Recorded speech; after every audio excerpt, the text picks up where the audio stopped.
Good evening friends, आप सबों का हमारे चैनल एके ट्यूटोरियल्स में स्वागत है। आज जो है हम लोग जो टॉपिक डिस्कस करने जा रहे हैं वो हमारा एनसीसी नेशनल कैडेट कॉर्प्स, जो कि सेमेस्टर 4 एग्ज़ाम बीए के लिए काफ़ी बेनिफिशियल है। एबिलिटी इन्हेंसमेंट कोर्स एईसी के तहत एईसी 4, ठीक है, सेमेस्टर 4 एग्ज़ाम एईसी के तहत ये परीक्षा जो है होने जा रही है बीए सेमेस्टर 4 में एनसीसी नेशनल कैडेट कॉर्प्स। इसका जो है हम लोग सबसे पहले वस्तुनिष्ठ प्रश्नोत्तर देखेंगे। ऑब्जेक्टिव्स को सबसे पहले इम्पॉर्टेंट ऑब्जेक्टिव्स को हम लोग जो है सॉल्व करने जा रहे हैं। आइए हमारे साथ जुड़िए और ऑब्जेक्टिव क्वेश्चंस का क्या करिए, डिस्कशन मेरे साथ कीजिए। पहला सवाल, एनसीसी का मुख्य उद्देश्य क्या है? क, छात्रों को रोजगार देना। ख, राष्ट्र की सेवा के लिए छात्रों को प्रेरित करना। ग, छात्रों को उच्च शिक्षा देना। घ, खेल गतिविधियों को बढ़ावा देना। तो इसका सही उत्तर हो जाएगा ख, राष्ट्र की सेवा के लिए छात्रों को प्रेरित करना।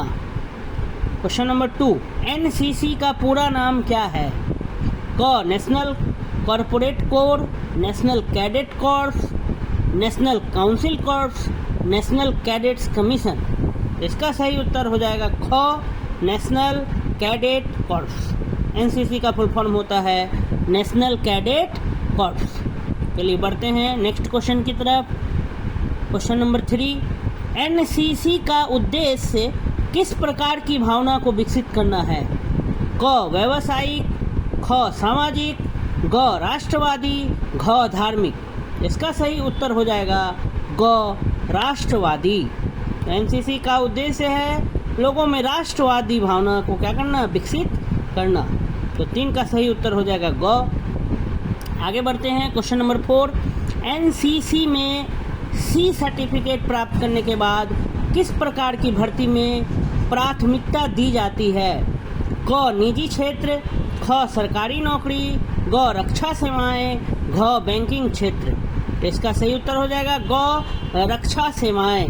डिफेंस में, रक्षा सेवाएं में जो है, रक्षा डिफेंस सर्विस में जो है एनसीसी से जो है भर्ती जो होता है उसमें प्राथमिकता दी जाती है। अगर आपके पास एनसीसी के द्वारा सर्टिफिकेट है तो आप जो है रक्षा सेवा में क्या कर सकते हैं, जा सकते हैं। देश के लिए डिफेंस में आपके लिए नौकरी आपको मिल सकता है, आपको प्राथमिकता दी जाएगी अगर आपने एनसीसी का कोर्स किया है, सी सर्टिफिकेट अगर आपके पास है तो।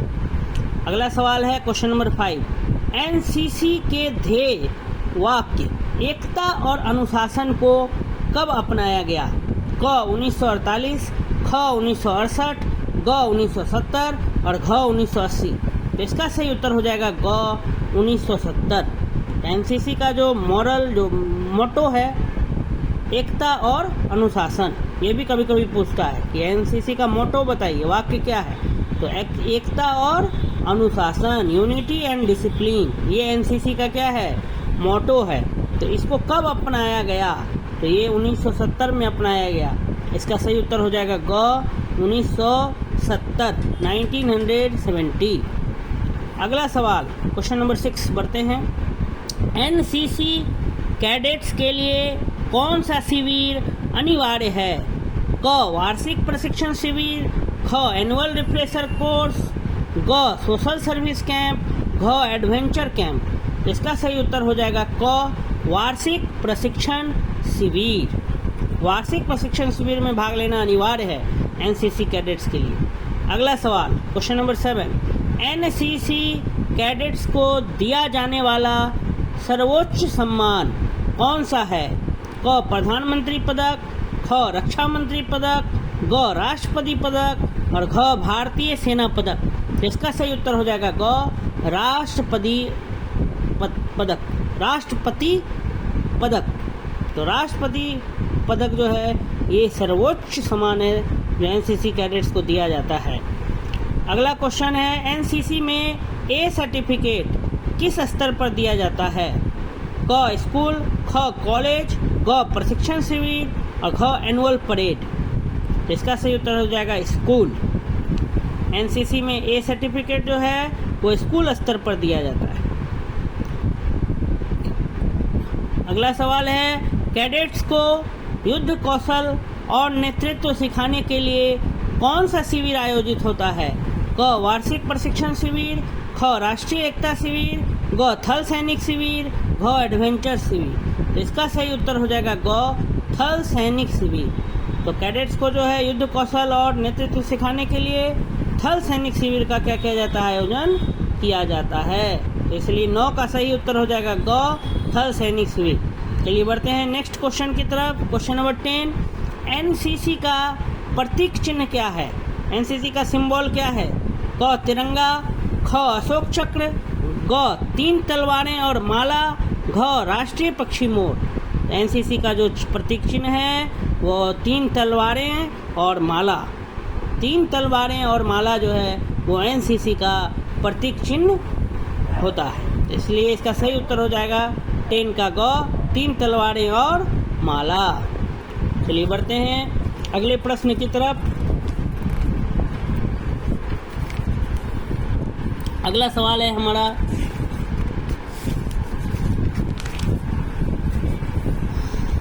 अगला सवाल है, एनसीसी कैडेट्स के लिए आयोजित अंतर्राष्ट्रीय शिविर का नाम क्या है? अगला सवाल है हमारा, एनसीसी कैडेट्स के लिए आयोजित अंतर्राष्ट्रीय शिविर का नाम क्या है? क अंतर्राष्ट्रीय यूथ एक्सचेंज, ख विश्व युवा शिविर, ग ग्लोबल लीडरशिप प्रोग्राम, घ यूएन पीस कीपिंग कैंप। तो इसका सही उत्तर हो जाएगा क अंतर्राष्ट्रीय यूथ एक्सचेंज। तो एनसीसी कैडेट्स के लिए जो है आयोजित जो अंतर्राष्ट्रीय शिविर है उसका नाम होता है अंतर्राष्ट्रीय यूथ एक्सचेंज। चलिए बढ़ते हैं अगले प्रश्न की तरफ। निम्न में से क्या एनसीसी के उद्देश्य में शामिल नहीं है? क शारीरिक तंदुरुस्ती, ख अनुशासन, ग व्यावसायिक कौशल और घ राष्ट्रवाद। तो एनसीसी के उद्देश्य में जो शामिल नहीं है वो है व्यावसायिक कौशल। बाकी ये तीनों जो है शारीरिक तंदुरुस्ती, अनुशासन और राष्ट्रवाद, ये एनसीसी के उद्देश्य में क्या है? शामिल है। इसलिए इसका सही उत्तर हो जाएगा व्यावसायिक कौशल। अगला प्रश्न, किस शिविर में कैडेट्स को आपदा प्रबंधन और राहत के उपाय सिखाए जाते हैं? क वार्षिक प्रशिक्षण शिविर, ख थल सैनिक शिविर, ग एनआईसी शिविर, घ सामुदायिक विकास कार्यक्रम। तो इसका सही उत्तर हो जाएगा घ सामुदायिक विकास कार्यक्रम। आपदा प्रबंधन और राहत किस शिविर में सिखाया जाता है? आपदा प्रबंधन और राहत किस शिविर में सिखाया जाता है? तो सामुदायिक विकास कार्यक्रम में सिखाया जाता है। एनसीसी के संगठन का उच्चतम अधिकारी कौन होता है? क निदेशक, ख कमांडर, ग महानिदेशक, घ सचिव। तो एनसीसी के संगठन का जो उच्चतम अधिकारी होते हैं वो होते हैं महानिदेशक। क्या होते हैं? महानिदेशक। ग नंबर सही उत्तर हो जाएगा। एनसीसी जो संगठन है उसके सबसे उच्चतम अधिकारी होते हैं महानिदेशक। नेक्स्ट क्वेश्चन, एनसीसी कैडेट्स को कौन सा प्रोत्साहन नहीं दिया जाता है? क विश्वविद्यालय में आरक्षण, ख सेना की भर्ती में छूट, ग सरकारी नौकरी में आरक्षण और घ खेल कूद में विशेष अवसर। तो इसका सही उत्तर हो जाएगा ग सरकारी नौकरी में आरक्षण। तो सरकारी नौकरी में आरक्षण जो है वो एनसीसी कैडेट्स को नहीं मिलता है, परंतु विश्वविद्यालय में आरक्षण मिलता है, सेना की भर्ती में छूट मिलता है और खेल कूद में भी विशेष अवसर प्रदान किया जाता है। लेकिन अगर सरकारी नौकरी की बात हो तो उसमें किसी भी प्रकार का आरक्षण एनसीसी कैडेट्स को नहीं मिलता है। एनसीसी में एडवेंचर गतिविधियों का उद्देश्य क्या है? क रोजगार प्राप्त करना, ख शारीरिक दक्षता बढ़ाना, ग सैन्य रणनीति सिखाना, घ नेतृत्व का विकास करना। तो इसका सही उत्तर हो जाएगा घ नेतृत्व का विकास करना। चलिए बढ़ते हैं नेक्स्ट क्वेश्चन की तरफ। एनसीसी कैडेट्स की शपथ किस विषय पर आधारित होती है? क अनुशासन और ईमानदारी, ख देशभक्ति और निष्ठा, ग सेवा और बलिदान, घ सुरक्षा और सहयोग। तो इसका सही उत्तर हो जाएगा ख देशभक्ति और निष्ठा। एनसीसी कैडेट्स का जो शपथ होता है वो देशभक्ति और निष्ठा पर आधारित होता है। अगला सवाल, एनसीसी की सर्टिफिकेट परीक्षा कौन आयोजित करता है? क भारतीय सेना, ख भारतीय सरकार, ग यूनिवर्सिटी, घ भारतीय रक्षा मंत्रालय। तो इसका सही उत्तर हो जाएगा घ भारतीय रक्षा मंत्रालय। एनसीसी की जो सर्टिफिकेट परीक्षा है ये भारत का जो रक्षा मंत्रालय है वो आयोजित करता है, इसलिए सही उत्तर हो जाएगा 18 का घ भारतीय रक्षा मंत्रालय। क्वेश्चन नंबर 19 की तरफ बढ़ते हैं। एनसीसी कैंप कितने प्रकार के होते हैं? क 2, ख 4, ग 6, घ 8। तो इसका सही उत्तर हो जाएगा घ 8। अगला सवाल, एनसीसी कैडेट्स का चयन किस आधार पर किया जाता है? क शारीरिक फिटनेस, ख पढ़ाई में प्रदर्शन, ग शारीरिक फिटनेस और नेतृत्व गुण, घ केवल शारीरिक प्रशिक्षण। तो इसका सही उत्तर हो जाएगा ग। एनसीसी कैडेट्स का चयन जो होता है वो 2 बिंदुओं पर किया जाता है, 2 आधार होता है उसका, एक शारीरिक फिटनेस और दूसरा नेतृत्व गुण, कि आप किस तरह से लीडरशिप क्वालिटी आपके अंदर कितना है, आप लीड कैसे करते हैं, फ्रंट से आपको लीड करने आना चाहिए।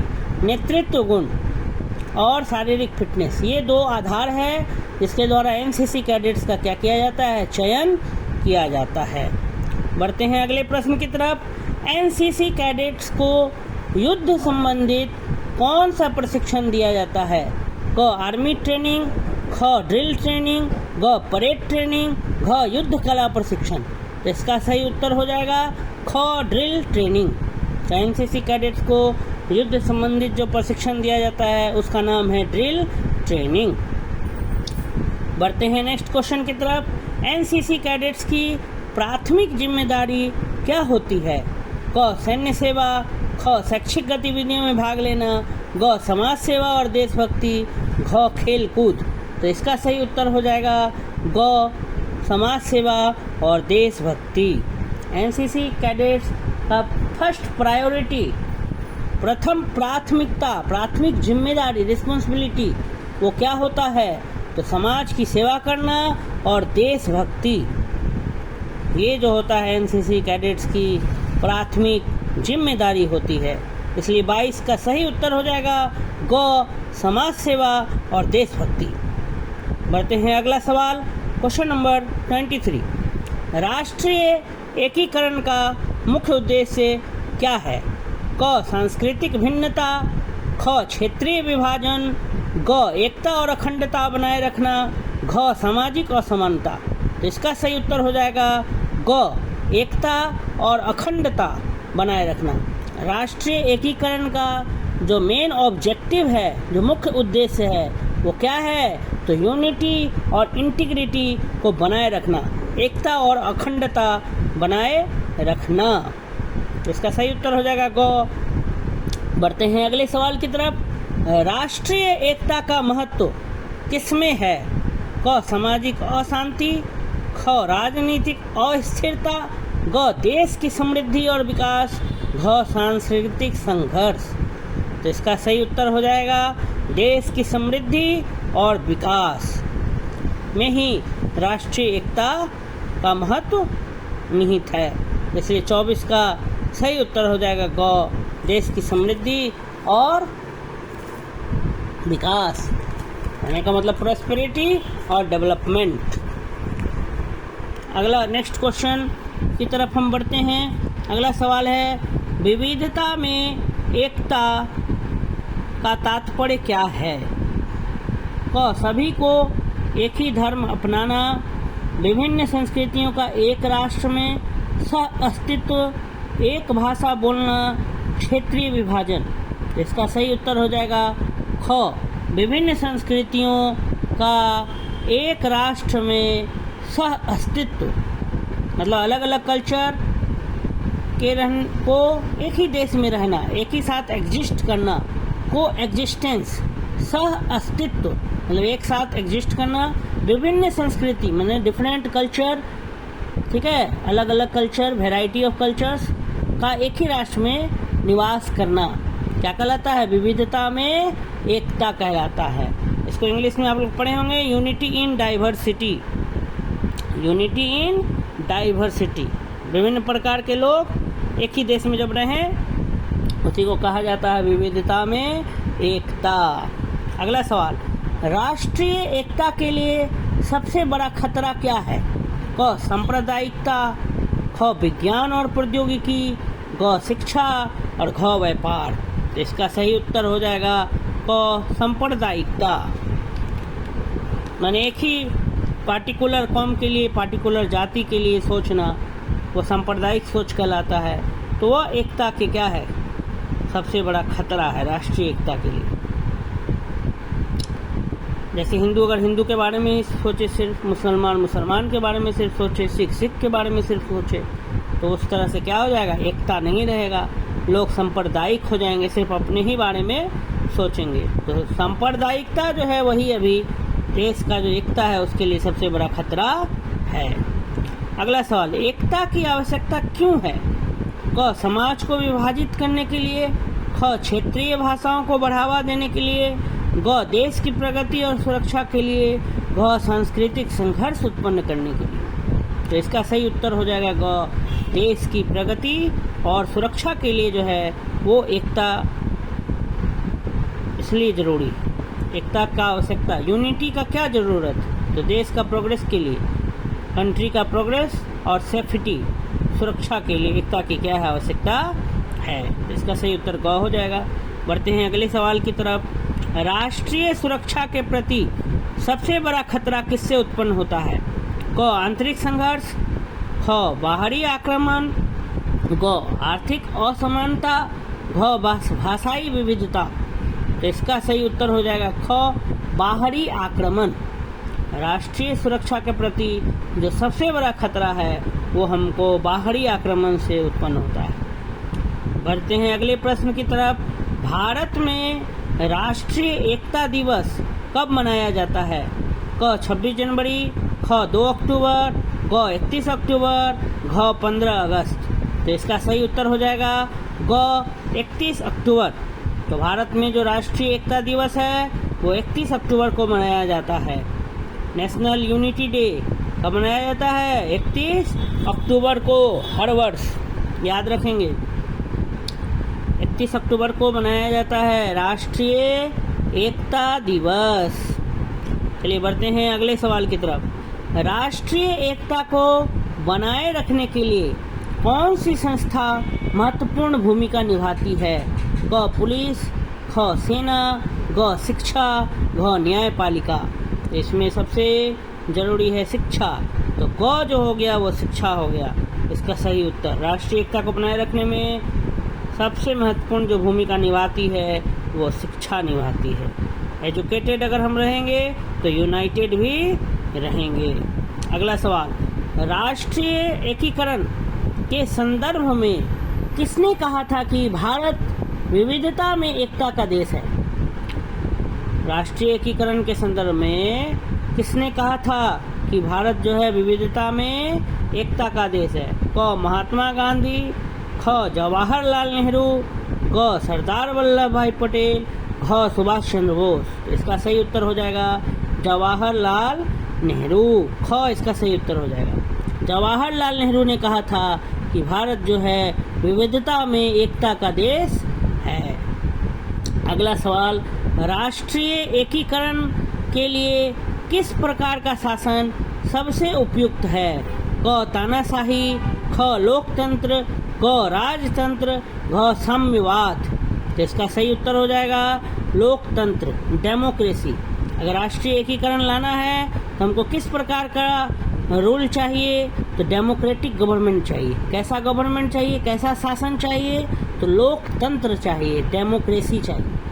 तो इसका सही उत्तर हो जाएगा ख लोकतंत्र। अगला सवाल, निम्नलिखित में कौन सा कारक राष्ट्रीय एकता को कमजोर करता है?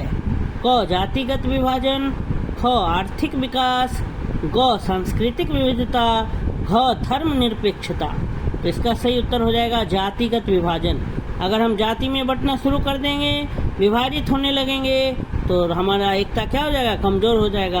अगर हम कहने लगे कि ये यादव है, ये शाह है, ये गुप्ता है, ये प्रसाद है, ये मंडल है, ये घोष है, अलग अलग जातियों में अगर हम बंटने लगे, ये ब्राह्मण है तो ये क्षत्रिय है, ये राजपूत है तो ये अहीर है, तो ये है वो है, अगर जातियों में अगर हम बंटने लगे, विभाजित होने लगे, तो हमारी राष्ट्रीय एकता क्या हो जाएगी, कमज़ोर हो जाएगी। तो इसलिए इसका सही उत्तर हो जाएगा क, जातिगत विभाजन।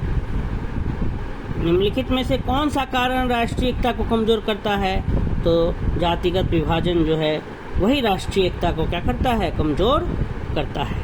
अगला सवाल है, किस प्रकार का शासन राष्ट्रीय एकीकरण को बढ़ावा देता है, क साम्राज्यवादी, ख लोकतांत्रिक, ग सैन्य शासन और घ निरंकुश शासन।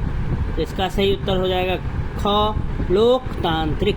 अगर डेमोक्रेटिक गवर्नमेंट है तो वहाँ पर देश क्या रहेगा, यूनाइटेड रहेगा, एकीकृत रहेगा, इंटीग्रेटेड रहेगा।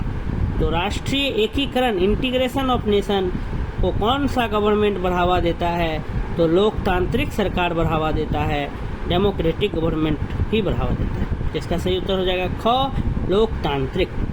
अगला सवाल, भारत के किस नेता ने राष्ट्रीय एकता और अखंडता के लिए सबसे अधिक योगदान दिया, लाल बहादुर शास्त्री, इंदिरा गांधी, सरदार वल्लभ भाई पटेल, अटल बिहारी वाजपेयी। तो इसका सही उत्तर हो जाएगा सरदार वल्लभ भाई पटेल। इनको आयरन मैन ऑफ इंडिया भी कहा जाता है, भारत का लौह पुरुष। इनका बहुत बड़ा स्टैचू भी आपने देखा है कि बना है इंडिया में, सबसे tallest statue of the world Vallabh भाई पटेल का। भारत का बिस्मार्क भी कहा जाता था इन्हें, सरदार वल्लभ भाई Patel, iron man of India. इन्हीं को जो है राष्ट्रीय एकता और अखंडता के लिए सबसे अधिक योगदान देने के लिए जाना जाता है। देश में जो एकता था, अखंडता, यूनिटी और इंटीग्रिटी में सबसे अधिक अगर किसी नेता का योगदान है तो वो है सरदार वल्लभ भाई पटेल का। इसलिए इसका सही उत्तर हो जाएगा क, सरदार वल्लभ भाई पटेल। चलिए बढ़ते हैं नेक्स्ट क्वेश्चन की तरफ। राष्ट्रीय एकता के महत्व को किस आंदोलन ने बढ़ाया, क भारतीय स्वतंत्रता संग्राम, ख चिपको आंदोलन, ग असहयोग आंदोलन, घ स्वदेशी आंदोलन। तो इसका सही उत्तर हो जाएगा क भारतीय स्वतंत्रता संग्राम। 1857 ईस्वी से जो शुरू हुआ था स्वतंत्रता संग्राम, वहीं पर राष्ट्रीय एकता का महत्व को लोगों ने जाना। पूरा देश एकजुट होकर के अंग्रेजों के खिलाफ क्या किया था, लड़ाई लड़ा था, तब जाकर के हमें क्या हुई थी, आज़ादी मिली थी। तो सबसे पहले भारतीय स्वतंत्रता जो संग्राम हुआ था उसी में एकता के महत्व को लोगों ने जाना था। इसलिए सही उत्तर क्या हो जाएगा, भारतीय स्वतंत्रता संग्राम। चलिए अब बढ़ते हैं अगले क्वेश्चन की तरफ। राष्ट्रीय एकता का प्रमुख आधार क्या है, राष्ट्रीय एकता का प्रमुख आधार क्या है। नेक्स्ट क्वेश्चन हमारा है कि राष्ट्रीय एकता का प्रमुख आधार क्या है, क सांस्कृतिक विविधता, ख क्षेत्रीय भाषाएं, ग धर्मनिरपेक्षता, घ सामाजिक असमानता। तो इसका सही उत्तर हो जाएगा ग धर्मनिरपेक्षता, सेक्युलर। तो राष्ट्रीय एकता का प्रमुख आधार क्या है, धर्मनिरपेक्षता। धर्मनिरपेक्षता का अर्थ यही होता है सेक्युलरिज्म, मतलब हम किसी भी धर्म को क्या कर सकते हैं, पालन कर सकते हैं। इंडिया में अगर रहते हैं तो कोई भी धर्म अपना सकते हैं। धर्मनिरपेक्ष हमारा देश कैसा है, धर्मनिरपेक्ष। अगला सवाल है 38, निम्नलिखित में कौन राष्ट्रीय सुरक्षा के लिए सबसे बड़ा खतरा हो सकता है, क सांप्रदायिकता, ख प्रौद्योगिकी, ग शिक्षा, ख धर्मनिरपेक्षता। तो राष्ट्रीय सुरक्षा के लिए जो सबसे बड़ा खतरा हो सकता है वो है क सांप्रदायिकता। अगला प्रश्न, राष्ट्रीय सुरक्षा को मजबूत करने के लिए किसकी आवश्यकता है, क आंतरिक संघर्ष, ख बाहरी सहायता, ग विज्ञान और प्रौद्योगिकी, घ जातिगत भेदभाव। इसका सही उत्तर हो जाएगा विज्ञान और प्रौद्योगिकी, साइंस एंड टेक्नोलॉजी। राष्ट्रीय सुरक्षा को मजबूत करने के लिए इसी की आवश्यकता है, साइंस का और टेक्नोलॉजी का। क्वेश्चन नंबर 40, राष्ट्रीय एकता को बढ़ावा देने के लिए कौन सी गतिविधि सहायक है? क सांप्रदायिक संघर्ष, ख राष्ट्रीय पर्व, ग क्षेत्रीय विभाजन, घ सामाजिक भेदभाव। तो इसका सही उत्तर हो जाएगा ख राष्ट्रीय पर्व। नेक्स्ट क्वेश्चन, राष्ट्रीय सुरक्षा किससे प्रभावित हो सकती है? क बाहरी आक्रमण, ख सांस्कृतिक विविधता, ग आर्थिक असमानता, घ भाषाई विविधता। तो इसका सही उत्तर हो जाएगा बाहरी आक्रमण। बाहरी आक्रमण से क्या हो सकता है? राष्ट्रीय सुरक्षा प्रभावित हो सकती है। क्वेश्चन नंबर 42, व्यक्तित्व विकास के अंतर्गत कौन सा गुण नहीं आता है? पर्सनालिटी डेवलपमेंट, व्यक्तित्व विकास के अंतर्गत कौन सा गुण नहीं आता है? क आत्म जागरूकता, ख आत्म संवर्धन, ग स्वार्थपरता, घ आलोचनात्मक सोच। तो इसका सही उत्तर हो जाएगा ग स्वार्थपरता, मतलब सेल्फिशनेस। यह नहीं होना चाहिए। व्यक्तित्व विकास अगर करना है, आत्म जागरूकता का अर्थ है क दूसरों के बारे में जानना, ख स्वयं के विचारों, भावनाओं और उद्देश्यों को समझना, समाज के प्रति संवेदनशील होना, या किसी विशेष विषय में माहिर होना। तो इसका सही उत्तर जो है वह हो जाएगा ख। आत्म का मतलब होता है स्वयं, जागरूकता का मतलब अवेयरनेस, सेल्फ अवेयरनेस, खुद के विचारों, भावनाओं, उद्देश्यों को समझना। यही क्या कहलाता है? आत्म जागरूकता कहलाता है। आत्म का इंग्लिश होता है सेल्फ, और जागरूकता का मतलब होता है अवेयरनेस, सेल्फ अवेयरनेस। तो इसका सही उत्तर हो जाएगा ख स्वयं के विचारों, भावनाओं और उद्देश्यों को समझना। चलिए बढ़ते हैं नेक्स्ट क्वेश्चन की तरफ। आलोचनात्मक सोच का उद्देश्य क्या होता है? Critical thinking.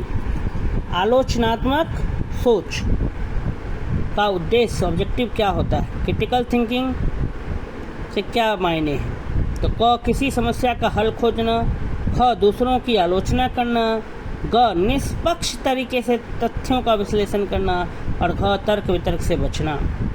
तो इसका सही उत्तर हो जाएगा ग निष्पक्ष तरीके से तथ्यों का विश्लेषण करना। इसका मतलब बिना किसी का पक्ष लिए, बिना किसी का फेवर किए जो है, अगर हम फैक्ट्स को सिर्फ समझते हैं, फैक्ट्स का एनालिसिस करते हैं, एनालाइज करते हैं फैक्ट्स को, तो वही कहलाता है क्रिटिकल थिंकिंग। आलोचनात्मक सोच, तो आलोचनात्मक सोच मतलब क्रिटिकल थिंकिंग। तो इसका सही उत्तर हो जाएगा ग निष्पक्ष तरीके से तथ्यों का विश्लेषण करना। अगला सवाल 45, क्वेश्चन नंबर 45 देखते हैं अब। निर्णय लेने की प्रक्रिया में कौन सा चरण नहीं होता है? क समस्या की पहचान, ख जानकारी एकत्र करना, ग समस्या से बचना, घ संभावनाओं का मूल्यांकन। तो इसका सही उत्तर हो जाएगा निर्णय लेना, मतलब डिसीजन लेना। तो इसका आप लोग क्या समझते हैं? इसका सही उत्तर क्या हो जाएगा? ग हो जाएगा। सही उत्तर क्या हो जाएगा? ग समस्या लेने से, समस्या से बचना। तो नहीं पूछा था, इसीलिए समस्या से जो है हम बचना जो है वो नहीं आएगा। समस्या का तलाश करना, समस्या की पहचान करना और सलाह लेना, ये तीनों जो है आएगा। ये तीनों क्या होगा? समस्या की समाधान कैसे होगा? तो समस्या का समाधान जो है पहले हमको समाधान को तलाशना होगा, समस्या को भी पहचानना होगा और लोगों से सलाह भी लेना होगा। तो ये तीनों तो आएगा, ग नहीं आएगा। नेक्स्ट क्वेश्चन है, समस्याओं का समाधान करते समय हमें सबसे पहले क्या करना चाहिए? समाधान की तलाश करनी चाहिए, या समस्या की पहचान करनी चाहिए, या समस्या को अनदेखा करना चाहिए, या सलाह लेना चाहिए? तो सबसे पहले हमें समस्या की क्या करनी होगी? पहचान करनी होगी। इसलिए 46 का सही उत्तर हो जाएगा ख समस्या की पहचान। अगला क्वेश्चन है, सहानुभूति का तात्पर्य है स्वयं की भावनाओं को समझना, दूसरों की भावनाओं को समझना, स्वयं की आलोचना करना और अपनी समस्याओं को छुपाना। तो इसका सही उत्तर हो जाएगा दूसरों की भावनाओं को समझना। सहानुभूति मतलब दूसरों की भावनाओं को समझने की बात हो रही है। हमारे साथ जो हैं उनका अनुभव करना, वही क्या कहलाएगा? सह अनुभूति। इसलिए इसका सही उत्तर हो जाएगा ख, दूसरों की भावनाओं को समझना। चलिए बढ़ते हैं अगले प्रश्न की तरफ। क्वेश्चन नंबर 48, आत्म जागरूकता के लिए कौन सा गुण महत्वपूर्ण है? तो आत्म जागरूकता के लिए कौन सा गुण महत्वपूर्ण है? आत्म अहंकार, आत्मनिरीक्षण, आत्मसम्मान या आत्म प्रशंसा? तो इसका सही उत्तर हो जाएगा आत्मनिरीक्षण। आत्म जागरूकता के लिए सबसे महत्वपूर्ण जो गुण है वो है आत्मनिरीक्षण। अगला सवाल, निर्णय लेने के कौन से चरण में संभावित विकल्पों का विश्लेषण किया जाता है? क, समस्या की पहचान, ख, विकल्पों का निर्माण, ग, विकल्पों का मूल्यांकन, घ, अंतिम निर्णय लेना। तो निर्णय लेने के चरण में जो है उसका जो कौन से संभावित विकल्प ऑप्शन का विश्लेषण किया जाता है? तो इसका सही उत्तर है ग, विकल्पों का मूल्यांकन। ऑप्शन को देखा जाता है कि कौन सा ऑप्शन सही है, कौन सा ऑप्शन नहीं है, हमारे पास क्या क्या विकल्प उपलब्ध हैं, कौन कौन से ऑप्शन हमारे पास हैं, उसी का मूल्यांकन करते हुए हम जो है निर्णय लेते हैं। इसलिए इसका सही उत्तर हो जाएगा ग, विकल्पों का मूल्यांकन। चलिए अब बढ़ते हैं अगले प्रश्न की तरफ, जो कि हमारा अगला प्रश्न है 50वां। रचनात्मक सोच मतलब क्रिएटिव थिंकिंग, रचनात्मक मतलब क्रिएटिविटी।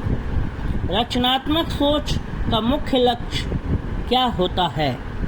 क, अनुकरण करना, ख, नए और अभिनव विचार उत्पन्न करना, ग, दूसरों का अनुसरण करना, घ, पुरानी तकनीकों को अपनाना। इसका सही उत्तर हो जाएगा ख, नए और अभिनव विचार उत्पन्न करना, इनोवेटिव तरीका लाना, न्यू आइडियाज लाना ही क्या कहलाता है? क्रिएटिव थिंकिंग कहलाता है। इसलिए इसका सही उत्तर हो जाएगा ख। चलिए बढ़ते हैं अगला सवाल, आत्म जागरूकता का प्रमुख लाभ क्या होता है? क, आत्म केंद्रितता, ख, स्वयं के बारे में स्पष्टता, ग, दूसरों पर ध्यान केंद्रित करना या घ, हमेशा सही होना। तो आत्म जागरूकता का प्रमुख लाभ होता है स्वयं के बारे में स्पष्टता, स्वयं के बारे में स्पष्टता, यही क्या कहलाता है? आत्म जागरूकता का लाभ होता है। अगला क्वेश्चन है, सह अनुभूति का विकास कैसे किया जा सकता है? क, दूसरों की भावनाओं को नज़रअंदाज करके, दूसरों की बातों को ध्यानपूर्वक सुनकर, केवल अपनी भावनाओं पर ध्यान केंद्रित करके या दूसरों की आलोचना करके। तो इसका सही उत्तर हो जाएगा दूसरों की बातों को ध्यानपूर्वक सुन करके, तभी हम सह अनुभूति का क्या कर सकते हैं? विकास कर सकते हैं। अब सिर्फ हम ही बोले जा रहे हैं, दूसरे को मौका ही नहीं दे रहे हैं बोलने का, तो आपस में क्या होगा? सही संचार नहीं हो पाएगा, कम्युनिकेशन नहीं हो पाएगा, वन साइड कम्युनिकेशन हो जाएगा। अगर हमें सह अनुभूति का विकास करना है तो हमें दूसरों की बातों को भी ध्यान से सुनना होगा। For a good speaker you must be a good listener. ऐसा हम लोग पहले भी प्रोवर्ब पढ़ते आए हैं कि अगर हमें एक अच्छा वक्ता बनना है तो उससे पहले हमें एक अच्छा श्रोता बनना होगा। For a good speaker you must be a good listener.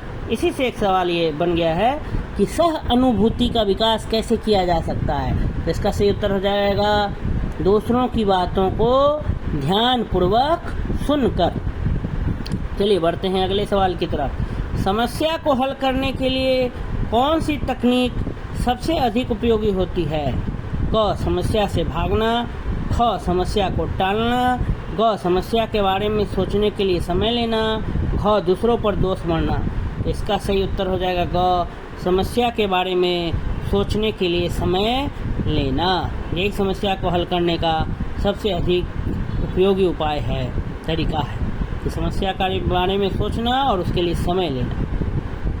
समस्या से भाग जाना, टाल देना या दूसरों का ब्लेमिंग कर देना, दूसरों पर अदर पर दोष मढ़ देना, गलती बता देना, दूसरों को ब्लेम करना या समस्या से भाग जाना या समस्या को टाल देना, ये तीनों ही नहीं होगा। इसका सही उत्तर हो जाएगा समस्या के बारे में सोचने के लिए समय लेना। चलिए बढ़ते हैं अगला सवाल। समस्या को हल करने में कौन सी विधि रचनात्मक होती है? क पारंपरिक दृष्टिकोण अपनाना, ख नए और अलग दृष्टिकोण अपनाना, ग केवल अनुभव का प्रयोग करना, घ समस्या का अनदेखा करना।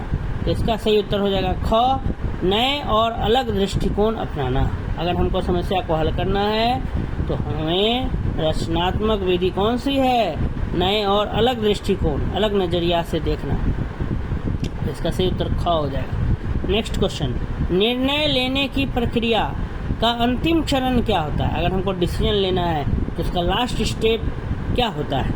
क समस्या की पहचान, ख संभावनाओं का विश्लेषण, ग निर्णय लेना, घ परिणामों का मूल्यांकन। तो अगर हम निर्णय लेने की प्रक्रिया की अगर अंतिम चरण की बात करें तो अंतिम चरण हमारा है परिणामों का मूल्यांकन। मतलब हमको उसका आउटकम देख लेना पड़ेगा, कंसीक्वेंसेस देख लेना पड़ेगा कि अगर हम कुछ भी निर्णय लेने जा रहे हैं तो हमें सबसे पहले उसका परिणाम को सोच लेना चाहिए कि अगर हम ये करने जा रहे हैं तो क्या होगा, अगर ये चीज़ करेंगे तो क्या होगा, तभी हम निर्णय ले सकेंगे। जैसे अगर हम नहीं पढ़ेंगे सालों भर तो क्या होगा, फेल कर जाएंगे परीक्षा में। तो परिणाम देख करके हमको निर्णय लेना होगा कि नहीं, हमको पढ़ाई करना क्या है, ज़रूरी है। तो निर्णय लेना ज़रूरी है। जैसे बारिश आ रही है, अब हम बाज़ार जाएं या ना जाएं ये हमें निर्णय लेना है। तो हमको पहले सोच लेना होगा कि अगर बारिश हो रही है खूब तेज़ मूसलाधार तो जाएंगे तो क्या हो सकता है, कीचड़ हो, रोड में गिर जाए स्लिप करके, क्या हो सकता है, ठनका गिर जाए, एकदम लाइटनिंग स्ट्राइक हो जाए बाहर में खूब ज़ोरदार अगर बारिश हो रही है तो हमें बचना चाहिए। उसमें निर्णय यही हमको लेना होगा सोच करके, या नहीं तो रेनकोट का प्रयोग करके जाएंगे। तो दोनों ही डिसीजन हम ले सकते हैं। निर्णय लेने का अंतिम चरण जो होता है वो होता है परिणामों का मूल्यांकन। सबसे पहले हमको कंसीक्वेंसेस, जो परिणाम है, जो रिजल्ट है, उसको सोच लेना पड़ेगा। उसको ही सोच करके हम क्या कर सकते हैं, किसी भी विषय पर निर्णय ले सकते हैं। तो इसलिए इसका सही उत्तर हो जाएगा निर्णय लेने की अंतिम प्रक्रिया का जो अंतिम चरण है वो होता है परिणामों का मूल्यांकन। चलिए बढ़ते हैं नेक्स्ट क्वेश्चन की तरफ। आत्म जागरूकता के लिए निम्नलिखित में कौन सी गतिविधि सहायक होती है? क ध्यान, ख आलोचना, ग झूठ बोलना, घ नकल करना। तो इसका सही उत्तर हो जाएगा क ध्यान, जिसको इंग्लिश में मेडिटेशन भी कहते हैं। अगर सेल्फ अवेयरनेस लाना है तो उसके लिए हमको क्या करना होगा, मेडिटेशन करना होगा। ये नहीं कि दूसरों की बुराई करनी होगी, नकल करनी होगी, झूठ बोलना होगा, ये सब नहीं करना। इसका सही उत्तर हो जाएगा मेडिटेशन, ध्यान करना होगा। ठीक है, इससे हम क्या हो सकते हैं, आत्म जागरूक हो सकते हैं, सेल्फ अवेयर हो सकते हैं। आत्म जागरूकता, सेल्फ अवेयरनेस, खुद को जागरूक बनाना, उसके लिए हमें क्या करना होगा, ध्यान करना होगा, मेडिटेशन। इसीलिए 56 का सही उत्तर हो जाएगा क ध्यान। चलिए बढ़ते हैं नेक्स्ट क्वेश्चन की तरफ। निर्णय लेने की प्रक्रिया में जोखिम का प्रबंधन क्यों महत्वपूर्ण है? अगर हम डिसीजन लेने जा रहे हैं तो उसमें हमको रिस्क को क्या करना होगा, मैनेज करना सीखना होगा। जोखिम कैसे मैनेज करें, रिस्क मैनेजमेंट, ये भी बहुत इम्पॉर्टेंट है। क्यों? निर्णय लेने की प्रक्रिया में जोखिम का प्रबंधन, जोखिम मतलब होता है रिस्क, प्रबंधन माने मैनेजमेंट, निर्णय लेना मतलब डिसीजन लेना। तो डिसीजन लेने का जो प्रोसेस है उसमें रिस्क मैनेजमेंट क्यों ज़रूरी है? निर्णय लेने की प्रक्रिया में जोखिम का प्रबंधन क्यों महत्वपूर्ण है? तो क अनावश्यक चुनौतियों से बचने के लिए, ख निर्णय को टालने के लिए, ग समस्याओं को बढ़ाने के लिए, या घ जोखिमों को नज़रअंदाज करने के लिए। तो इसका सही उत्तर हो जाएगा क अनावश्यक चुनौतियों से बचने के लिए। अनावश्यक माने जो ज़रूरी नहीं है, वो भी चैलेंजेज अगर आ गया तो उससे बचने के लिए। नेक्स्ट क्वेश्चन है, समस्याओं को हल करने में रचनात्मकता का क्या योगदान होता है? मतलब क्रिएटिविटी, अगर कोई प्रॉब्लम है, अगर उसको सॉल्व करना है तो उसमें क्रिएटिविटी का क्या रोल है? समस्याओं को हल करने में रचनात्मकता का योगदान क्या है? क केवल स्थापित नियमों का पालन करना, ख नए और अनोखे समाधान खोजना, ग पारंपरिक सोच को बनाए रखना, घ दूसरों की सलाह पर पूरी तरह निर्भर रहना। तो इसका सही उत्तर हो जाएगा ख नए और अनोखे समाधान खोजना। चलिए बढ़ते हैं नेक्स्ट क्वेश्चन की तरफ। निम्न में से कौन सा तत्व प्रभावी निर्णय लेने में बाधा डालता है? क संतुलित दृष्टिकोण, ख पूर्वाग्रह, ग विकल्पों का विश्लेषण, घ समस्या की समझ। तो इसका सही उत्तर हो जाएगा पूर्वाग्रह। अगर हम पहले से प्री एज्यूम कर लेते हैं कोई भी चीज़ तो वहाँ पे हमको इफ़ेक्टिव डिसीजन लेने में काफ़ी दिक्कत होती है। किसी को अगर हम पहले से जज कर लिए तो फिर उसके बारे में हम पूर्वाग्रह अगर हम पहले से ले लिए हैं, प्री एज्यूम कर लिए हैं कोई बात को, तो फिर हम डिसीजन लेने में वो हमारे लिए क्या बनता है? बाधा बनता है। इसलिए पूर्वाग्रह नहीं रखना, पहले से ही किसी चीज़ को अपने से नहीं सोच लेना कि वो गलत है या उसके बारे में निर्णय लेना नहीं है।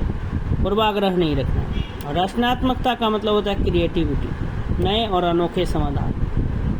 तो कुछ वर्ड्स है जैसे रचनात्मकता, फिर यहाँ प्रभावी निर्णय, तो ये सब समझना पड़ेगा। निम्न में से कौन सा तत्व प्रभावी निर्णय लेने में बाधा डालता है, मुश्किल डालता है? तो पूर्वाग्रह डालता है। अगले सवाल की तरफ बढ़ते हैं। आलोचनात्मक सोच के लिए सबसे जरूरी क्या है? निष्पक्षता, पूर्वाग्रह, अनदेखी करना, जल्दी निर्णय लेना। अगर हमको क्रिटिकल थिंकिंग रखना है तो उसके लिए सबसे ज़रूरी है निष्पक्षता। हमें किसी का भी पक्ष नहीं लेना होगा। अगर हमको आलोचनात्मक अगर सोच हमको डेवलप करना है, विकसित करना है, तो हमें निष्पक्ष रूप से क्या करना होगा? जो फैक्ट्स है उसको एनालाइज करना होगा। इसलिए इसका सही उत्तर हो जाएगा निष्पक्षता। नेक्स्ट देखते हैं अगले सवाल की तरफ बढ़ते हैं। अगला सवाल हमारा है, आत्म जागरूकता के बिना हम क्या नहीं कर सकते? क दूसरों को खुश, ख खुद को समझना, ग दूसरों की मदद, घ किसी भी प्रकार की सफलता प्राप्त करना। इसका सही उत्तर हो जाएगा ख खुद को समझना। आत्म जागरूकता के बिना हम खुद को क्या कर सकते हैं? नहीं समझ सकते हैं। नेक्स्ट क्वेश्चन, निर्णय लेने के लिए किस गुण की आवश्यकता होती है? क हठ धर्मिता, ख लचीलापन, ग पूर्वाग्रह, घ संदेह। इसका सही उत्तर हो जाएगा ख लचीलापन। अगर हमको डिसीजन लेना होता है तो उसके लिए हमको फ्लेक्सिबल होना ज़रूरी है। लचीलापन का मतलब होता है फ्लेक्सिबल। हठ धर्मिता का मतलब होता है जिद्दी होना। पूर्वाग्रह का मतलब पहले से किसी के बारे में हमें कोई क्या बना लिए, सोच बना लिए। और घ संदेह माने डाउट। तो ये तीनों तो नहीं होगा, हठ धर्मिता, पूर्वाग्रह और संदेह नहीं होगा। लचीलापन इसलिए होगा क्योंकि लचीलापन का मतलब होता है फ्लेक्सिबिलिटी। सिचुएशन के अनुसार अगर हम अपने आप को फ्लेक्सिबल बना लेते हैं, ढाल लेते हैं जैसा परिस्थिति, तो फिर हम निर्णय लेने में हमारे लिए आसान हो जाता है। तो इसीलिए निर्णय लेने के लिए लचीलापन जैसे गुण की क्या होती है? आवश्यकता होती है। क्वेश्चन नंबर 63, सह अनुभूति किस स्थिति में अधिक महत्वपूर्ण है?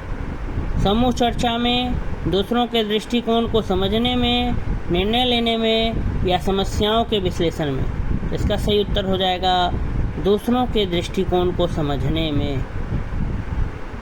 इसका सही उत्तर हो जाएगा ख। नेक्स्ट क्वेश्चन की तरफ बढ़ते हैं। समस्या समाधान में कौन सा कदम पहले आता है? क समाधान खोजना, ख समस्या की पहचान करना, ग संभावनाओं का विश्लेषण करना, घ परिणामों का मूल्यांकन करना। तो इसका सही उत्तर हो जाएगा समस्या की पहचान करना। समस्या समाधान में, प्रॉब्लम सॉल्विंग में सबसे पहला कदम है प्रॉब्लम को पहचानना। इसलिए इसका सही उत्तर हो जाएगा ख समस्या की पहचान। बढ़ते हैं अगले क्वेश्चन की तरफ। रचनात्मकता का सबसे बड़ा लाभ क्या है? क पूर्वाग्रह, ख समस्याओं का नवीन समाधान, ग जटिल समस्याओं से बचना, घ स्थिरता। अभी अभी हम लोग पढ़े थे रचनात्मकता मतलब होता है क्रिएटिविटी, और क्रिएटिविटी का मतलब होता है नया कोई चीज़। तो ख में देखिए लिखा हुआ है समस्याओं का नवीन समाधान। नवीन का मतलब होता है नया, इसलिए यही इसका सही उत्तर हो जाएगा ख। कभी कभी ऑप्शन से भी हम क्या कर सकते हैं? सही उत्तर चुन सकते हैं। ऑप्शन एलिमिनेट करना, जिसको एलिमिनेशन मेथड कहा जाता है। ऑप्शन देखिए कि कौन सा ऑप्शन सटीक नहीं लग रहा है उसको डिलीट करते जाइए, जो लास्ट में बच जाए वही सही उत्तर होता है। ऐसे हम बाई वर्ड्स भी जान सकते हैं कि रचनात्मकता का मतलब होता है क्रिएटिविटी, कोई भी नया चीज़ का सृजन करना या नए तरीके का अपनाना। तो इसलिए इसका सही उत्तर हो जाएगा ख, समस्याओं का नवीन समाधान। चलिए बढ़ते हैं नेक्स्ट क्वेश्चन की तरफ। सह अनुभूति को बढ़ाने के लिए क्या जरूरी है? केवल अपनी राय पर ध्यान देना, दूसरों की भावनाओं को समझने की कोशिश करना, दूसरों से तुलना करना, या हमेशा सही होना। इसका सही उत्तर हो जाएगा दूसरों की भावनाओं को समझने की कोशिश करना। यही क्या कहलाता है? सह अनुभूति कहलाता है। नेक्स्ट क्वेश्चन है हमारा, सामाजिक सेवा का मुख्य उद्देश्य क्या है?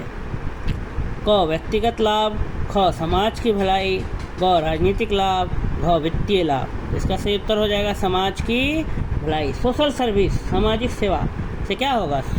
सोसाइटी का भलाई होगा, समाज की भलाई होगा। इसलिए 67 का हो जाएगा ख।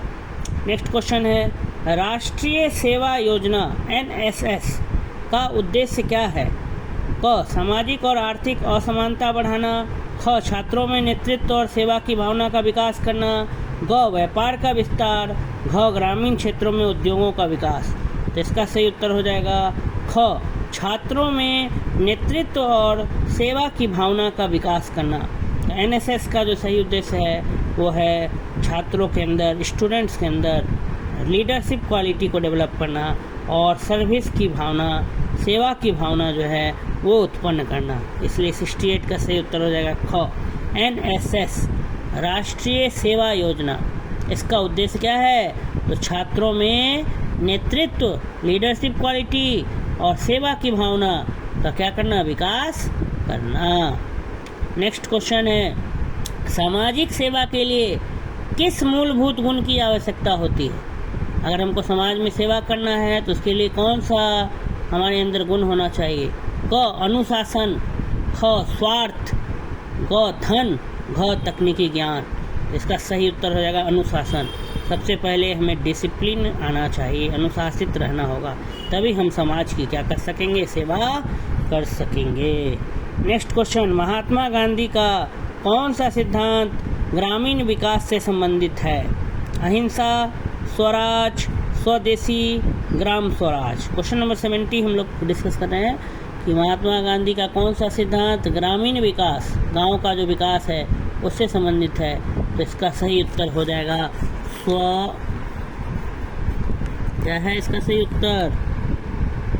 इसका सही उत्तर है घ, ग्राम स्वराज।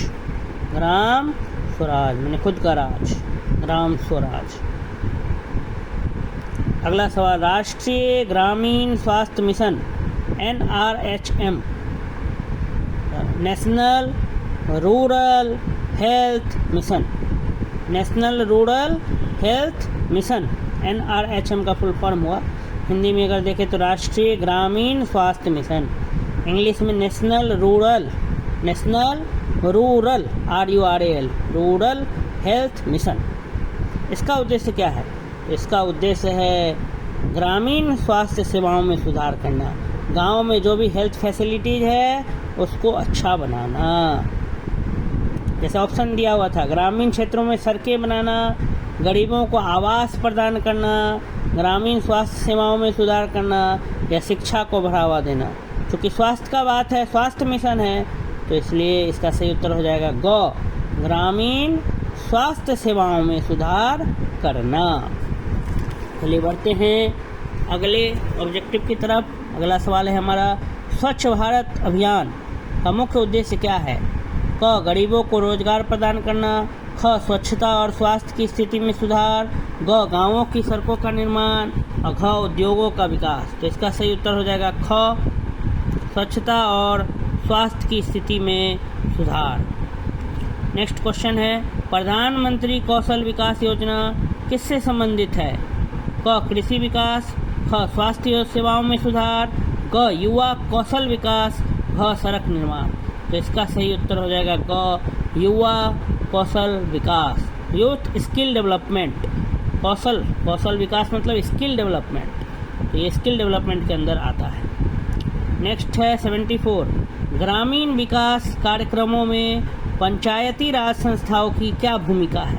क, निर्णय लेने में सहायता, ख, राजनीतिक निर्णय लेना, ग, आर्थिक योजनाओं का निर्माण, घ, स्थानीय शासन और विकास। तो इसका सही उत्तर हो जाएगा ग, ख, स्थानीय शासन और विकास। ये ग्रामीण विकास कार्यक्रम का क्या है? भूमिका है। स्थानीय शासन माने लोकल बॉडीज का शासन और डेवलपमेंट। नेक्स्ट क्वेश्चन है, सामाजिक सेवा में स्वयं सेवक शब्द का क्या अर्थ है? क, वह व्यक्ति जो पैसे के लिए काम करता है, वह व्यक्ति जो समाज के लाभ के लिए निस्वार्थ सेवा देता है, सरकारी कर्मचारी या फिर केवल शारीरिक श्रम करने वाला व्यक्ति। तो चूंकि शब्द में ही लिखा है स्वयं सेवक, इसका सही उत्तर हो जाएगा वह व्यक्ति जो समाज के लाभ के लिए निस्वार्थ, बिना कोई स्वार्थ का क्या करता है? काम करता है, उसको बोलते हैं स्वयं सेवक। वह व्यक्ति जो समाज के लाभ के लिए निस्वार्थ सेवा करता है, उसको क्या कहा जाता है? स्वयं सेवक कहा जाता है। चलिए बढ़ते हैं नेक्स्ट क्वेश्चन की तरफ। राष्ट्रीय ग्रामीण आजीविका मिशन का उद्देश्य क्या है? राष्ट्रीय ग्रामीण आजीविका, तो आजीविका का मतलब होता है लाइवलीहुड, रोजगार, काम जिससे हम पैसा कमाते हैं, जीवन यापन करने के लिए जो काम करते हैं उसी को बोला जाता है आजीविका। जैसे शिक्षक पढ़ाते हैं, डॉक्टर इलाज करते हैं, राजमिस्त्री घर बनाते हैं, सबका अलग अलग कार्य है, दुकानदार दुकान चलाते हैं। तो कोई भी व्यक्ति जो अपने जीवन को चलाने के लिए, जीवन का निर्वाह करने के लिए जो कार्य करता है उसी को क्या बोला जाता है? आजीविका। तो आजीविका से पता चल गए हैं रोजगार, रोजगार वर्ड लिखा है इसलिए क इसका सही उत्तर हो जाएगा।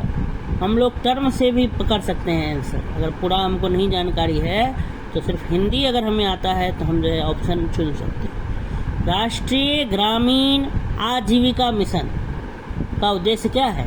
महिलाओं को रोजगार प्रदान करना, ग्राम पंचायतों का विकास, ग्रामीण क्षेत्रों में सड़कों का निर्माण या युवाओं को शिक्षा देना। तो इसका सही उत्तर हो जाएगा महिलाओं को रोजगार प्रदान करना। चलिए नेक्स्ट क्वेश्चन, ग्रामीण विकास में युवा संगठनों की क्या भूमिका हो सकती है? क, सामाजिक जागरूकता फैलाना, ख, कर संग्रह करना, ग, व्यवसायों का विस्तार करना, घ, राजनीति में प्रवेश करना। तो इसका सही उत्तर हो जाएगा क, सामाजिक जागरूकता फैलाना। ग्रामीण विकास में जो युवा संगठन है उसका मुख्य भूमिका है समाज में जागरूकता फैलाना। अगला क्वेश्चन, निम्नलिखित में कौन सा ग्रामीण विकास कार्यक्रम गरीबी उन्मूलन से संबंधित है? गरीबी उन्मूलन मतलब पोवर्टी इरेडिकेशन। पोवर्टी, गरीबी का मतलब होता है पोवर्टी, उन्मूलन का मतलब होता है इरेडिकेशन, मतलब उखाड़ फेंकना, गरीबी को ख़त्म कर देना। तो गरीबी को ख़त्म कर देना, कैसे गरीबी ख़त्म होगी? कौन सी योजना से? मनरेगा से, कि स्मार्ट सिटी योजना से, कि नमामि गंगे से, कि डिजिटल इंडिया से? तो इसका सही उत्तर हो जाएगा मनरेगा। लोगों को गांव में क्या मिलता है? काम मिलता है। मनरेगा के तहत 100 दिन या 150 दिन तक काम मिलता है लगातार, तो उससे गांव में जो है थोड़ा गरीबी क्या होगी? समाप्त होगी। ग्रामीणों को रोजगार दिया जाता है, पुल बनाने में, रोड बनाने में जो भी सहायता उनसे लिया जाता है और बदले में उनको पैसा दिया जाता है। ग्रामीण विकास कार्यक्रम गरीबी उन्मूलन मनरेगा, इसका सही उत्तर क्या होगा? मनरेगा, MNREGA। आप लोग 10th क्लास में भी पढ़े होंगे। Mahatma Gandhi national guarantee employment programme मनरेगा। खैर चलिए नेक्स्ट, निम्न में से कौन सा कार्यक्रम ग्रामीण क्षेत्रों में स्वच्छता के महत्व को बढ़ावा देता है? क, स्वच्छ भारत मिशन, डिजिटल इंडिया, प्रधानमंत्री आवास योजना, दीन दयाल उपाध्याय योजना। नाम से ही पता चल रहा है स्वच्छता के महत्व, तो इसका आंसर हो जाएगा स्वच्छ भारत मिशन। स्वच्छ भारत मिशन जो है वो ग्रामीण क्षेत्रों में स्वच्छता के महत्व को क्या करता है? बढ़ावा देता है। अगला सवाल, सामाजिक सेवा के क्षेत्र में युवाओं का सबसे बड़ा योगदान क्या है? व्यापारिक विकास, समाज में सकारात्मक बदलाव लाना, सरकारी नौकरी में शामिल हो जाना या अपनी आर्थिक स्थिति सुधारना। अगर हमको समाज को में सेवा देना है तो युवाओं को सबसे पहले क्या करना होगा? समाज में सकारात्मक बदलाव लाना होगा, एक पॉजिटिव चेंज लाना होगा। जो भी युवा पॉजिटिव चेंज ला सकता है समाज में, सोसाइटी में, वही युवा जो है सोशल सर्विस कर सकता है। वही युवा को हम ये मानते हैं कि वो युवा क्या कर रहा है, सोशल सर्विस कर रहा है। आप अपने सरकारी नौकरी में चले गए, या सिर्फ आप अपना पैसा बढ़ा रहे हैं, आर्थिक स्थिति सुधार रहे हैं, या आप अपना व्यापार बढ़ा रहे हैं, तो इससे समाज का सेवा नहीं होगा। सामाजिक सेवा कैसे होगा? तो समाज में सकारात्मक बदलाव लाना है। समाज में क्या लाना है? पॉजिटिव चेंज लाना ही क्या कहलाता है? सामाजिक सेवा कहलाता है। इसलिए इसका सही उत्तर हो जाएगा ख। अगला सवाल, भारत में ग्रामीण क्षेत्रों की महिलाओं के विकास के लिए कौन सी योजना कार्य करती है? सुकन्या समृद्धि योजना, उज्ज्वला योजना, बेटी बचाओ बेटी पढ़ाओ, या प्रधानमंत्री मातृ वंदना योजना? तो ग्रामीण क्षेत्र में जो महिलाओं के विकास के लिए जो योजना चल रहा है उसका नाम है प्रधानमंत्री मातृ वंदना योजना। प्रधानमंत्री मातृ वंदना योजना। ये जो उज्ज्वला योजना ये गैस से संबंधी है। ये सुकन्या समृद्धि योजना जो ये पोस्ट ऑफिस में खाता खुलाने का है। बेटी बचाओ बेटी पढ़ाओ जो है वो सेव गर्ल्स सेव चाइल्ड वाला है, बेटियों को पढ़ाने की बात हो रही है। सेव गर्ल्स और टीच गर्ल्स, ये वाला एजुकेट गर्ल्स। तो ये सब अलग अलग है योजनाएं। ये योजना जो है सही उत्तर हो जाएगा इसमें कि भारत में ग्रामीण क्षेत्रों की महिलाओं के विकास के लिए कौन सी योजना कार्य करती है? तो प्रधानमंत्री मातृ Vandana Yojana. Next question, NGO क्या है? एनजीओ का फुल फॉर्म होता है non government organisation. Non government organisation NGO क्या है? तो इसमें देखिए ऑप्शन देखते हैं। ऐसे संगठन जो सरकारी नियंत्रण से स्वतंत्र हैं और जनता के लाभ के लिए काम करते हैं। ख, संगठन जो सरकार द्वारा नियंत्रित होते हैं।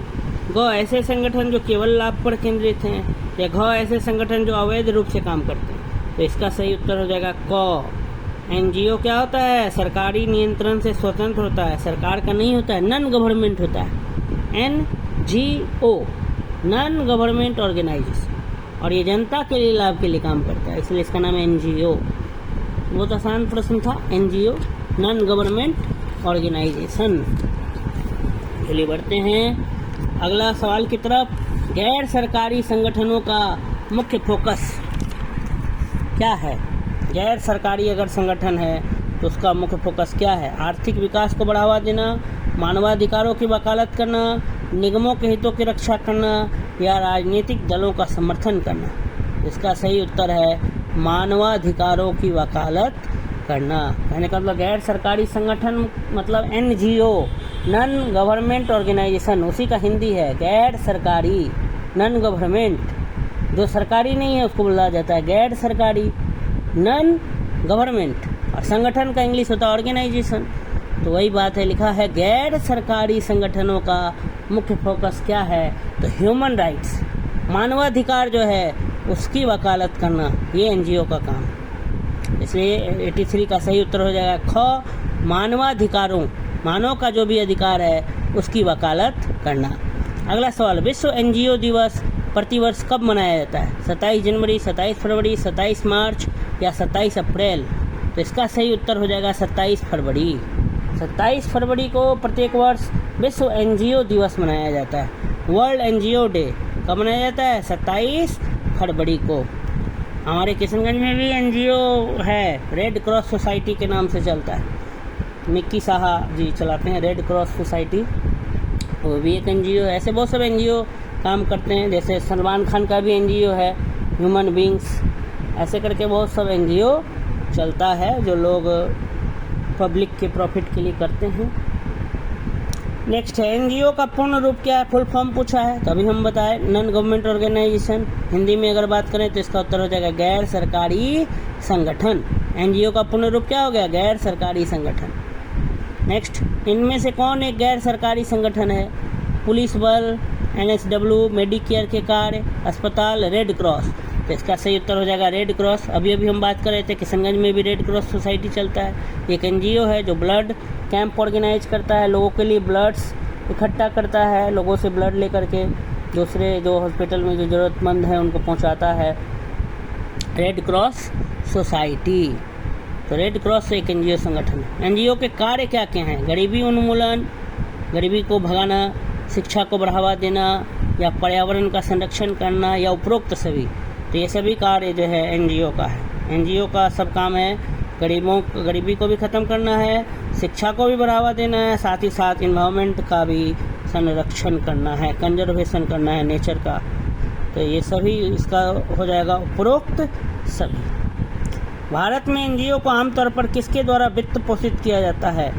भारत में जो एनजीओ चलता है आजकल, आप जानते हैं कोई भी काम अगर करना है तो आपको क्या चाहिए? पैसे चाहिए, वित्त चाहिए, फाइनेंस, पैसा की ज़रूरत होती है। तो एनजीओ आखिर जो देश हित का जो कार्य करता है तो उसको पैसा कहाँ से मिलता है?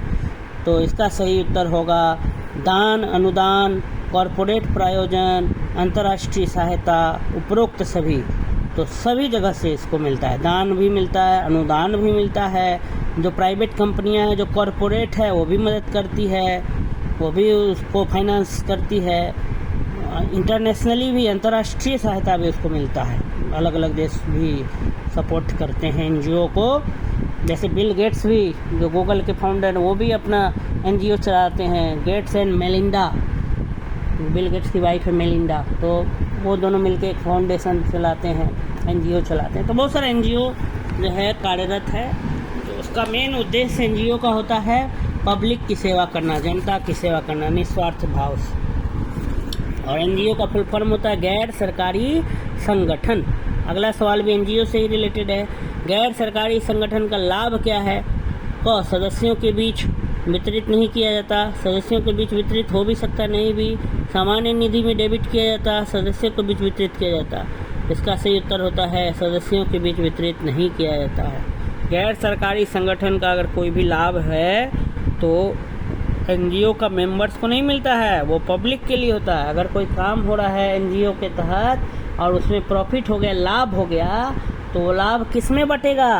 तो एनजीओ के मेंबर में नहीं बटेगा। यही क्वेश्चन पूछ रहा है कि सदस्यों के बीच वितरित नहीं किया जाता है, डिस्ट्रीब्यूशन नहीं होता है, सदस्य आपस में नहीं बांटते हैं एनजीओ का लाभ।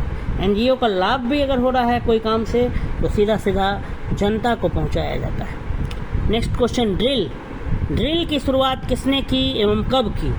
तो बता दें कि ड्रिल की शुरुआत जनरल ड्रॉल ने की थी 1666 एडी में। एडी, बीसी, ये सब आप लोग हिस्ट्री में पढ़े होंगे। एडी का मतलब होता है एनो डोमिनी, बीसी का मतलब बिफोर क्राइस्ट, सीई का मतलब कॉमन एरा, ये सब हिस्ट्री में पढ़े होंगे। तो वही एडी, एनी डोमिनी। तो ड्रिल की शुरुआत किसने की, कब की? तो ऑप्शन यहाँ दिया हुआ है, जनरल ड्रॉल 1666 एडी, जनरल ड्राला 1696 AD, general Neill 1700 AD, general Dyer 1680 AD. ये जनरल डायर का नाम यहाँ दिया हुआ है। जलियांवाला बाग हत्याकांड में इसने गोली चलवा दिया था निहत्तों पर। जनरल डायर, जलियांवाला बाग मैसेक्रे 13 अप्रैल 1919 को। तो ये तो होगा ही नहीं। ये ड्रिल का शुरुआत यहाँ जनरल ड्रॉल ने किया था 1666 एडी। इसका आंसर हो जाएगा क।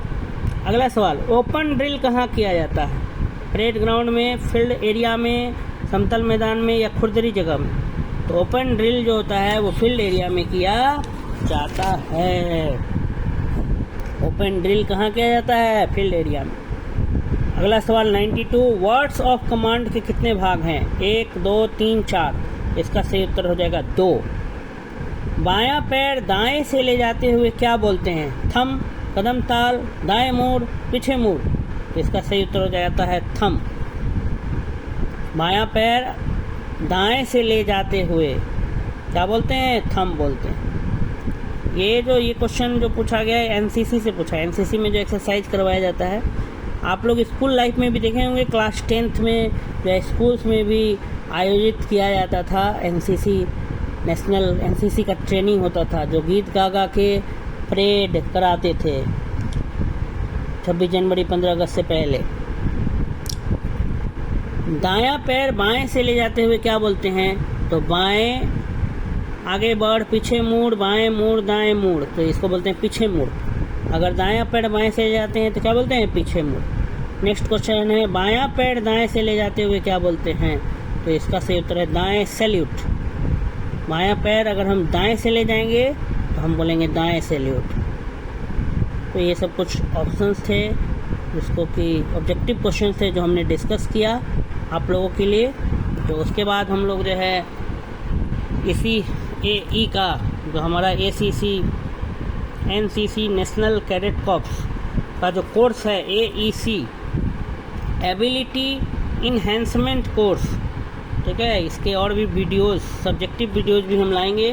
अगर आपको हमारा वीडियोस पसंद आया तो आप हमारे चैनल को क्या करें, लाइक करना ना भूलें, सब्सक्राइब करें और अधिक से अधिक क्या करें, शेयर करें, जिससे कि जो भी स्टूडेंट हैं उन तक मेरे वीडियो जो है ज़रूर पहुँचे और उनको लाभ मिले।